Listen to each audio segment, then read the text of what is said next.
हजरत मौलाना मोहम्मद यूसुफ रहमतुल्लाह की तरफ से 1950 में भेजी जाने वाली जमात की कारगुजारी अगस्त 1947 हिंदुस्तान की तकसीम के बाद बहुत से मुसलमान पूर्वी पंजाब की रियासतों में मुरतिद हो गए थे।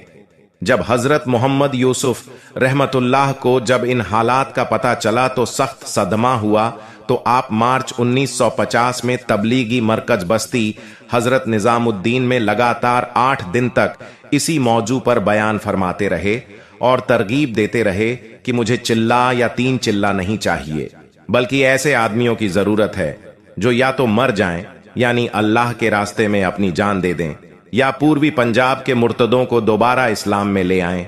अब इस पर जितना भी वक्त लग जावे लगे, वक्त की कैद नहीं। चुनांचे इस मुतालबे पर 22 आदमियों ने अपने नाम पेश किए और आपका मुतालबा मंजूर कर लिया और वादा किया कि इंशाअल्लाह हम आपके फरमान के मुताबिक अपनी जान दे देंगे या पूर्वी पंजाब के मुर्तिदों को मेहनत करके दोबारा इस्लाम में ले आएंगे। चुनांचे 22 आदमियों की 2 जमातें 11 आदमियों की तश्कील की गई। एक जमात के अमीर मोहम्मद इकबाल साहब और दूसरी जमात के अमीर हाजी कमालुद्दीन सहारनपुर वाले को बनाया गया। मौलाना मोहम्मद यूसुफ रहमतुल्लाह ने नगे पांव मस्जिद से बाहर निकलकर खूब रो रो कर दुआ की और दोनों जमातों को अल्लाह के सुपुर्द करके देर तक उनको देखते रहे और दुआ फरमाते रहे। और जमातों को रुखसत करते वक्त यह फरमाया था कि जमातें पानीपत पहुंचकर मौलाना बकाउल्लाह साहब के मशवरे से काम शुरू करें। जब यह दोनों जमातें पानीपत मौलाना बकाउल्लाह साहब के पास पहुंची तो मौलाना जमातों को देखकर कहने लगे कि तुम यहां कैसे आ गए, तुम हमको मरवाओगे। जमात के अहबाब को बुरा भला कहा और मस्जिद के अंदर जमातों को ठहरने न दिया और बाहर निकाल दिया। जमात वाले मजबूरी की हालत में शहर से बाहर निकल गए और एक वीरान मस्जिद में, जो इमाम साहब की मस्जिद के नाम से मशहूर थी, उसमें ठहर गए। इन दोनों जमातों ने मशवरा किया कि यहां से दोनों जमातें अलग अलग रुखों पर एक एक हफ्ता काम करके चिल्लापुर के मुकाम पर इकट्ठी हो जाएं।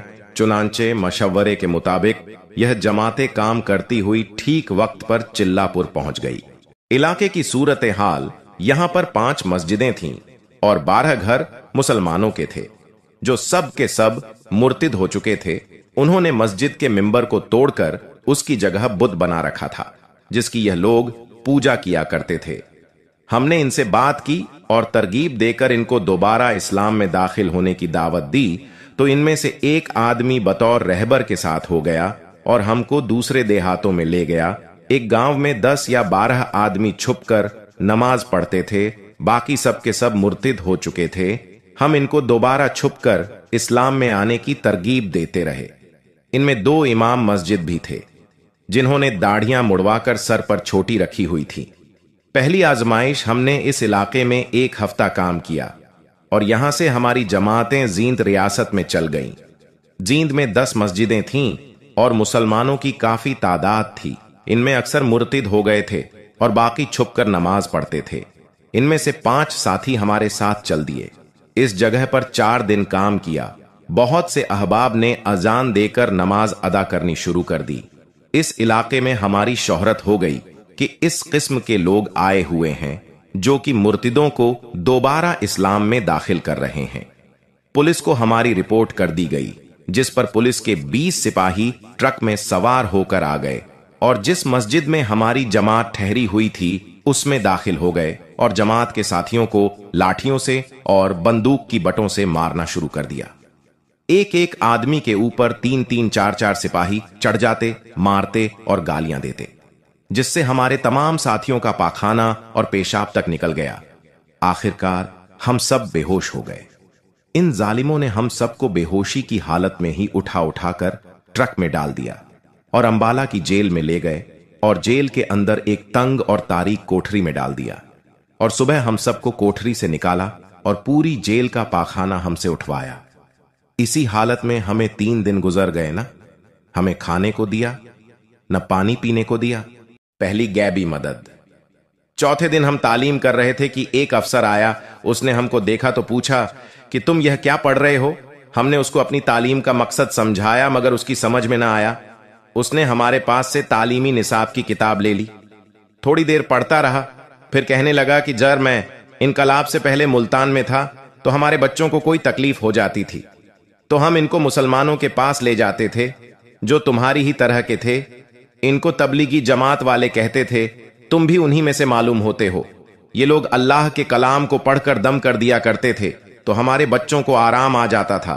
वे बहुत अच्छे लोग थे, मुझे उनसे बड़ी मोहब्बत हो गई थी। अगर तुम्हें किसी किस्म की कोई तकलीफ हो तो मैं तुम्हारी मदद करने को तैयार हूं। हमने कहा कि हमें तंग कोठरी में बंद किया हुआ है और हमसे कैदियों का पाखाना उठवाया जाता है जिसे हमारे कपड़े नापाक हो जाते हैं और 3 दिन से हमें खाना भी नहीं खाया। इसी पर उसने जेल के बड़े अफसरों को बुलवाया और हुक्म दिया कि फौरन इनको बड़ा कमरा दिया जाए और पाखाना वगैरह बिल्कुल ना उठवाया जाए और इनका राशन जारी किया जाए। ये हुक्म देकर और हम सबसे मुसाफे करके वह चला गया। अल्लाह पाक ने हमारी गैवी मदद फरमाई। इसके बाद हमें इस जेल में काफी आसानी हो गई। हम अजान देकर नमाज पढ़ने लग गए। तलाश करने पर मालूम हुआ कि इस जेल में 240 मुसलमान कैदी और भी हैं। हमने इनको दावत दी तो इनमें से तकरीबन 80 कैदी हमारे साथ नमाज पढ़ने लग गए और तालीम से भी अक्सर इनमें से हमारे साथ शामिल होने लगे। इसी तरह इस जेल के अंदर हमने 18 दिन गुजारे। इसके बाद हमें रिहा कर दिया गया। नया हौसला, जेल से रिहा होकर हम रियासत बूढ़िया में चले गए। इस जगह के हालात भी बहुत खराब थे जिसकी वजह से हमारे 11 साथी मैं दोनों जमातों के अमीर साहबान छुप कर निकल गए। बाकी 11 साथी रह गए। जब हमें पता चला कि 11 साथी जा चुके हैं तो बाकी साथियों को बड़ा दुख हुआ, मगर अल्लाह ने हमारी मदद की और वह वादा जो कि हजरत रहमतुल्लाह से किया था याद दिलाया, जिसकी वजह से तमाम साथियों के हौसले बुलंद हो गए और काम करने का अहद किया। यह 11 साथी जो रह गए थे, इनके नाम यह थे: मोहम्मद फैजुद्दीन बिहारी, हाफिज गुलाम रसूल पंजाबी, मोहम्मद सुलेमान रुस्तम खां, अलिफ खां, वली खां, रोशन खां, मोहम्मद इसहाक, यूसुफ खां, करीम खां, कुंवर खां। इस जगह मौलाना अब्दुल करीम साहब थे।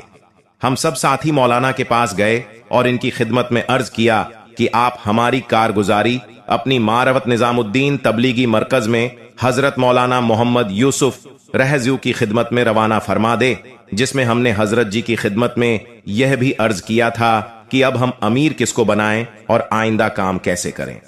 इस पर हजरत जी ने जवाब में फरमाया कि अमीर सुलेमान मेवाती को बना दिया जाए और मुकामी लोगों को ज्यादा तादाद में साथ न रखा जाए और कयाम हर हाल में मस्जिद में किया जाए, चाहे मस्जिद आबाद हो या गैर आबाद, और जमात को आगे बढ़ाया जाए।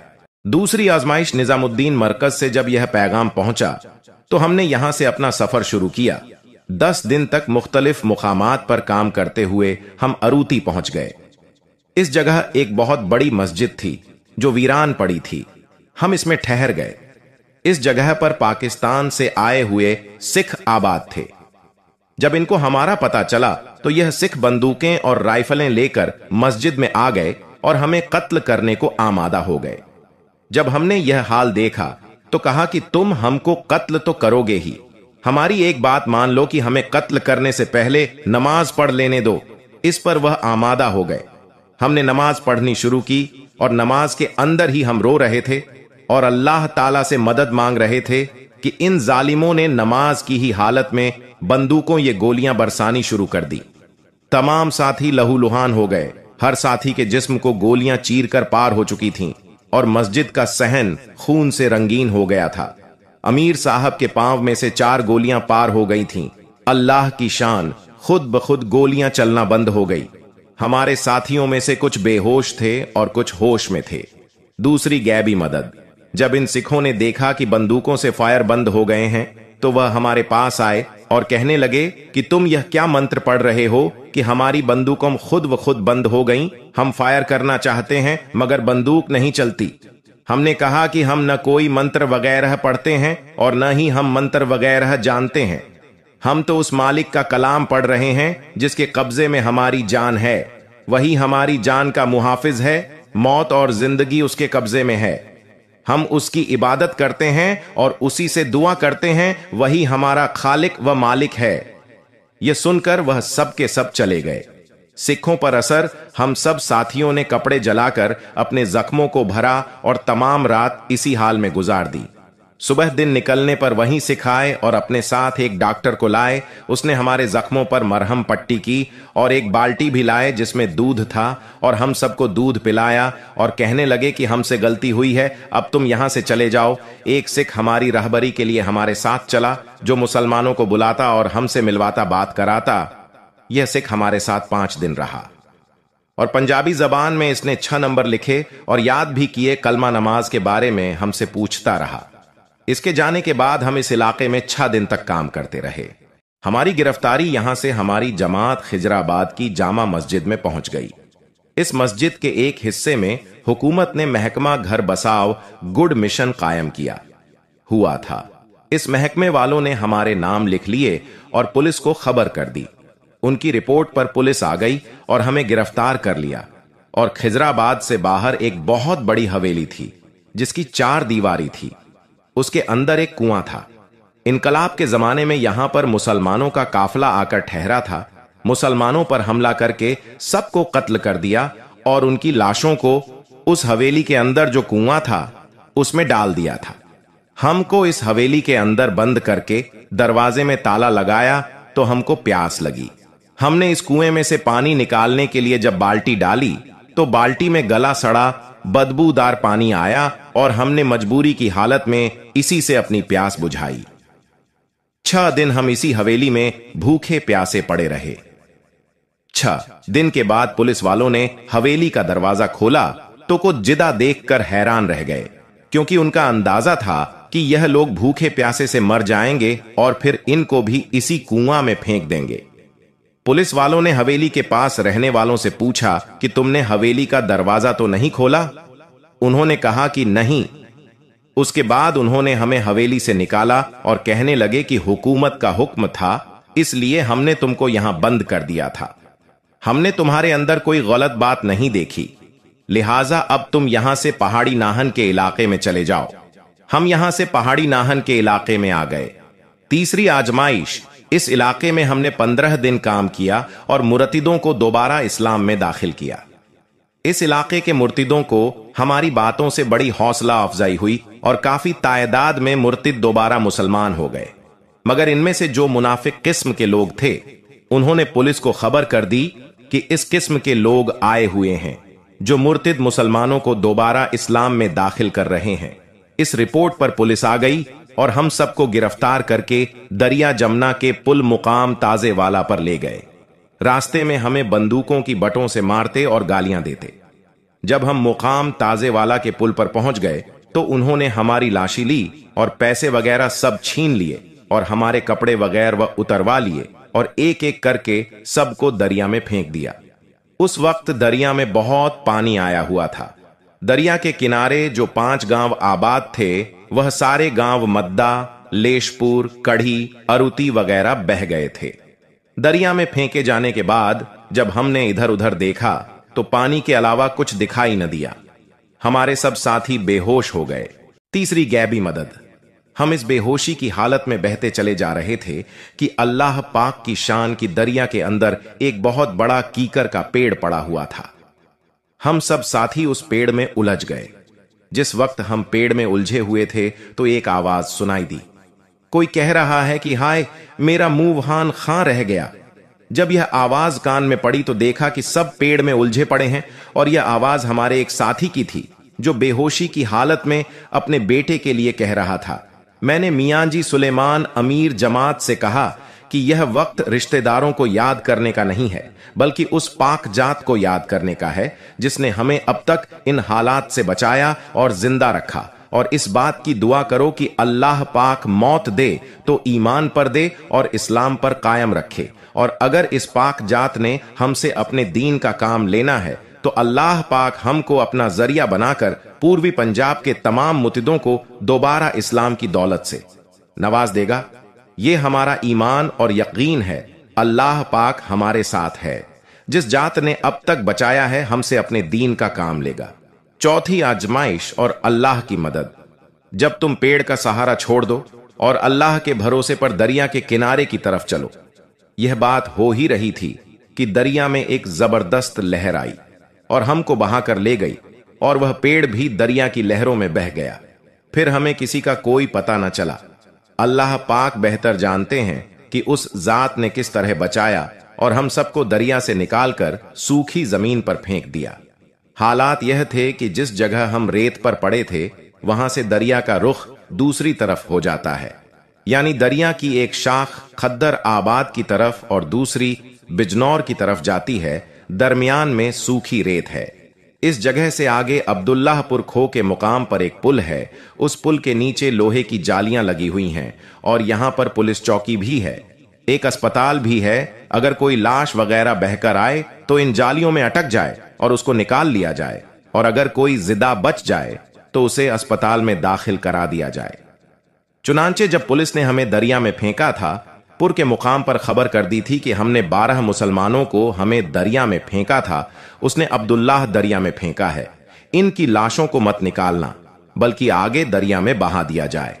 अल्लाह की शान कि उसने हमें दरियाई से निकालकर पहले ही रेत पर डाल दिया था। दरिया के किनारे मछली पकड़ने वाले और धोबी कपड़े धोने वाले मौजूद थे, जो हमको देखकर दूर हट गए।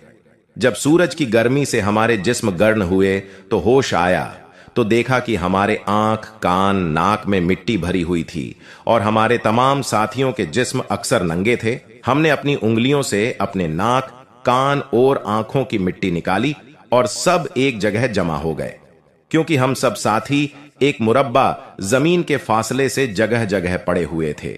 कपड़े फाड़कर सतर छुपाया। इस वक्त दिन के 12 बजे थे और जुमे का दिन था। हमें जुमे रात को 12 बजे फका गया था, यानी 24 घंटे हम पानी में रहे और हमारे जिस्मों पर जो जख्मों के निशान थे वे पानी की वजह से सफेद हो गए थे। अल्लाह पाक ने गैबी मदद फरमाई कि हमारे एक साथी ने कपड़ों की गठरी कमर से बांध रखी थी। खुदा की शान, इन पुलिस वालों ने इस साथी को कपड़ों समेत दरिया में फेंक दिया था और यह गठरी उसकी कमर से बंधी हुई थी। इसमें 2-4 कुर्ते और एक पगड़ी थी। हम सब साथियों ने चीज फाड़ फाड़ कर अपने सतर ढांपे और यहां से खिजराबाद की जामा मस्जिद में पहुंच गए। जुमा का दिन था। इस मस्जिद में देहात के लोग जुमा की नमाज पढ़ने के लिए आए हुए थे। यह लोग हमें देखकर घबरा गए और हमें मस्जिद के अंदर दाखिल नहीं होने दिया। कहने लगे, तुम लोग कौन हो? मगर हम जबरदस्ती मस्जिद में दाखिल हो गए और मस्जिद के एक कोने में बैठकर अल्लाह के जिक्र में मशगूल हो गए। उन लोगों ने उन्हीं पुलिस वालों को जिन्होंने हमें दरिया में फेंका था खबर कर दी कि इस किस्म के 11 आदमी हैं और जामा मस्जिद खिजराबाद में मौजूद हैं। उन्होंने फौरन 2 सिपाही भेज दी ताकि मस्जिद के अंदर किसी को बाहर न निकलने दें। इन दोनों सिपाहियों ने मस्जिद के दरवाजे पर पहरा लगा दिया और कहा कि मस्जिद के अंदर जिस कदर लोग हैं सब मस्जिद के अंदर ही रहें। अगर कोई बाहर आएगा तो हम उसको गोली मार देंगे। इस हुक्म को सुनकर वे सब लोग घबरा गए और हमें बुरा भला कहने लगे। ये कहां गए? इन्होंने अपने साथ हमें भी मुसीबत में फंसाया है ना मालूम, अब हमारा क्या हश्र होगा। सिखों का मुसलमान होना थोड़ी देर के बाद और पुलिस आ गई, जिनमें inspector Kartar Singh, sub inspector करम सिंह, दुग्गा प्रसाद, जीसा लाल और समीर सिंह वगैरह थे। उन्होंने मस्जिद के अंदर दाखिल होकर तमाम मजमे को एक जगह जमा कर लिया। इनमें हम भी शामिल थे। इंस्पेक्टर करतार सिंह ने सबके सामने तमाम हालात बयान किए। जिस तरह हमको दरिया में डाला था, कहने लगे कि हमने इनके साथ बहुत जुल्म किए। इन सबको नंगा करके दरिया में डाला था कि यह खत्म हो जाएं और दरिया में डूबकर मर जाएं। अजीब माजरा है कि यह कैसे बच गए। मालूम होता है कि इनके साथ कोई जबरदस्त ताकत है जो इनको हर जगह हर हाल में बचा रही है। आज हम भी उसी गैबी ताकत पर, जो इनकी मुहाफिज और निगहबान है, ईमान लाते हैं और इस्लाम में दाखिल होते हैं। उन्होंने हमसे कहा कि अब तुम हमको इस्लाम में दाखिल कर लो। हमने इस मजहब के अंदर खुली गैबी मदद देख ली है। हमने उनसे कहा कि हम तो अनपढ़ हैं, हम खुद दीन सीखने के लिए निकले हैं। इस मजमे के अंदर आलिम और दीनदार लोग हैं, जिनमें पानीपत के इमाम मस्जिद और इलाके के जिम्मेदार मोहम्मद तकी साहब थे। उन्होंने इनको गुस्ल दिलाकर कलमा पढ़ाया और पूरे तरीके से दीन इस्लाम में दाखिल कर लिया।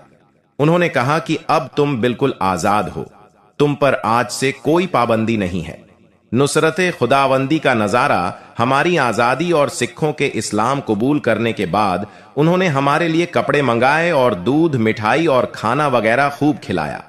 जिस वक्त हम खाने पर बैठे उस वक्त 6 बज चुके थे। गोया 30 घंटे के बाद अल्लाह पाक ने हमें खाना खिलाया और अपनी कुदरत से यह 30 घंटे का अरसा अपनी हिफाजत में रखकर पूरा फरमाया और हमारा यह अशरा बड़े एजाज़ इकराम में गुजरा। दूर दराज से मुस्लिम और गैर मुस्लिम हमारी जियारत को आते थे और दुआएं कराते थे। बहुत से मुरतिद खुद ब खुद दोबारा इस्लाम में दाखिल हो गए। हजरत जी राह जीरो के इरशाद पर निजामुद्दीन वापसी। यहां से हमने अपनी कारगुजारी तबलीगी मरकज को रवाना की। मियाँ जी दीन मोहम्मद को रकम वगैरह देकर हमारे पास भेजो और फरमाया में आज जी के साथ वापस निजामुद्दीन मरकज आ जाएं। 15 महीने का अरसा गुजार कर हम भी आपके साथ मरकज आ गए और हजरत जी मौलाना यूसुफ ने तब हमारी कारगुजारी सुनी और खूब दुआ दी।